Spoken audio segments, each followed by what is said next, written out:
फिर से स्वागत है। और आपको मैं बता दूं कि पृथ्वीराज चौहान का ये पार्ट 2 है। और उसके आगे की कहानी जो जिस समय स्वयंवर में उनकी पत्नी संयुक्ता को लेकर के वो जब अपने दिल्ली चले गए तो जयचंद बहुत गुस्सा था, आपको पता होगा। तो जयचंद जब गुस्सा था तो वो क्या किया ना कि संधि कर लिया। संधि किस बात पे किया मोहम्मद गौरी से पता है आपको? संधि करने के लिए उसने कहा कि मैं क्या करूंगा कि मतलब अपना जो दूत था जयचंद का उसने उससे बुलवा करके भेजा मोहम्मद गौरी को कि जाओ मोहम्मद गौरी को कहो कि वो हमसे संधि करे और पृथ्वीराज चौहान पे आक्रमण कर दे, कोई दिक्कत नहीं है, मेरा सेना मेरा सब कुछ उसके साथ है और हम लोग पृथ्वीराज चौहान को हरा देंगे। लेकिन शर्त ये रखा कि पृथ्वीराज चौहान अगर हार जाता है तो दिल्ली का शासक जयचंद बन जाएगा और जितना भी सारा धन है वो सारा भाई आप लेकर गजनी चले जाओ और अपने गजनी को सोने की चिड़िया बना दो, जो उसका सपना था। अब सोने की चिड़िया बनाना तो उसका सपना था कि गजनी सोने की चिड़िया बने, लेकिन आपको बता दें कि सोने की चिड़िया गजनी बन तो नहीं पाया, लेकिन मोहम्मद गौरी जरूर मारा गया। चलिए देखते हैं आगे क्या होता है।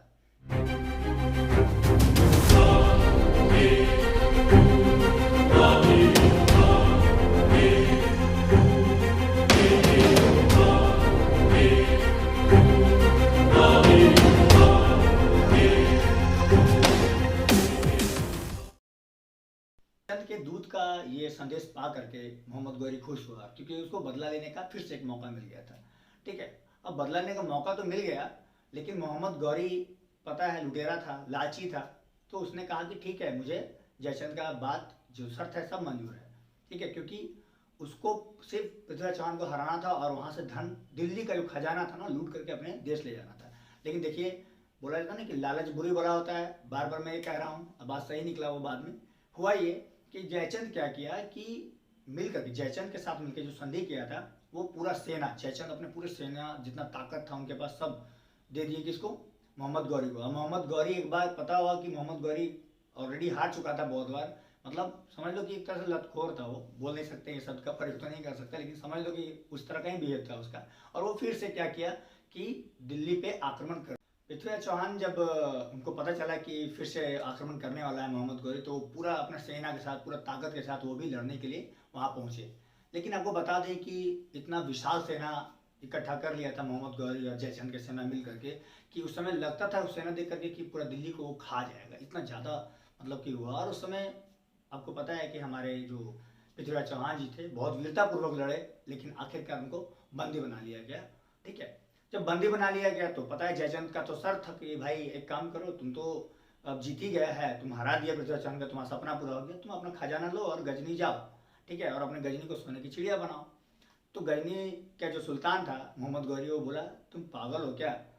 हाँ, जब तुम उसके साथ गद्दारी कर सकता है तो मेरे साथ गद्दारी नहीं कर सकता है।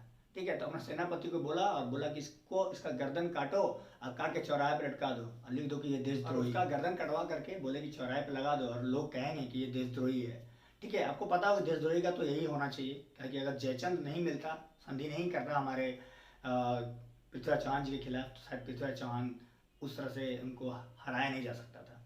लेकिन चलिए जो भी हुआ, ये तो इतिहास था। आपको सीखना चाहिए इस इतिहास से कि कितना ज़्यादा गद्दार अगर हुआ, अगर फूट पड़ता है हमारे आपस में, तो फूट पड़ने के बाद कोई दूसरा तीसरा फायदा उठा लेता है हमारे बीच का।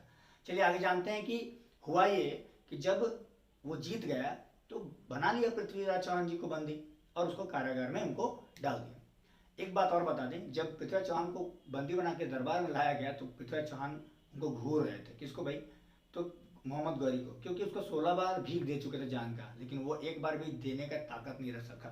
क्यों? क्योंकि उसका दिल बहुत छोटा था, पृथ्वीराज चौहान जी की तरफ बड़ा नहीं था।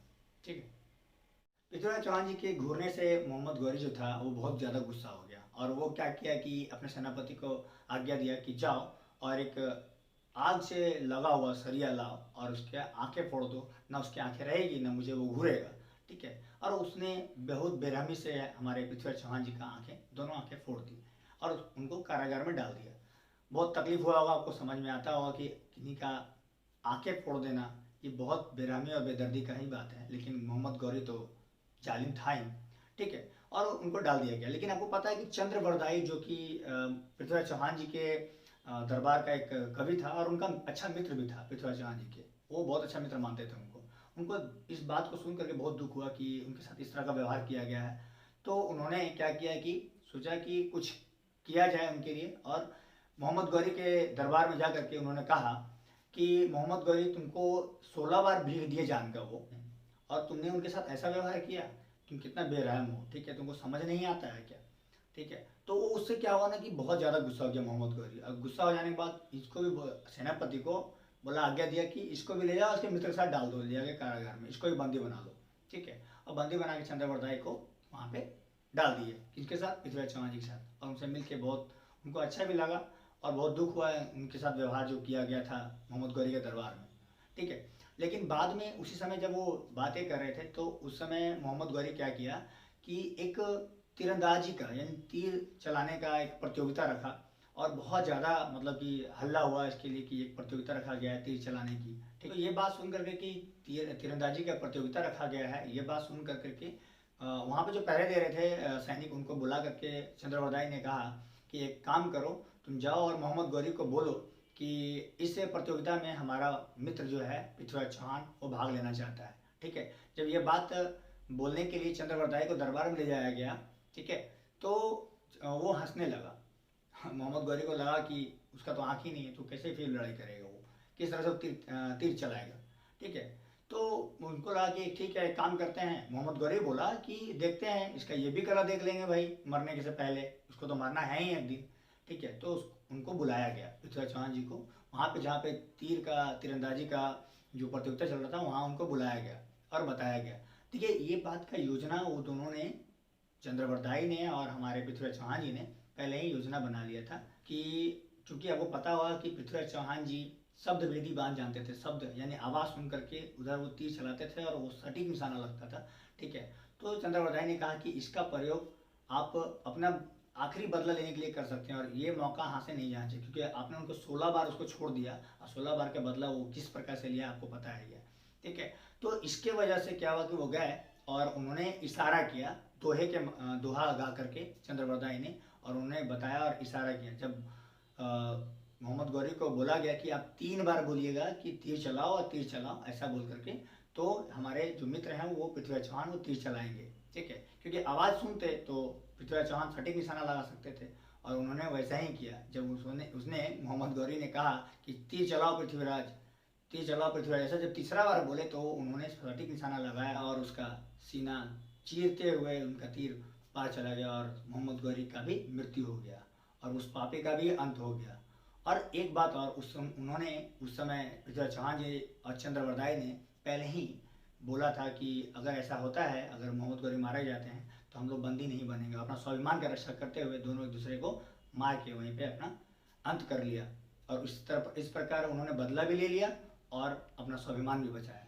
तो उम्मीद करता हूँ कि आपको ये वीडियो बहुत अच्छा लगा होगा। आप कमेंट जरूर करें और बताएं कि इस तरह से पृथ्वीराज चौहान जी का जो साहस है, जो वीरता है, आपको कैसा लगा, ठीक है। जय हिंद, जय भारत।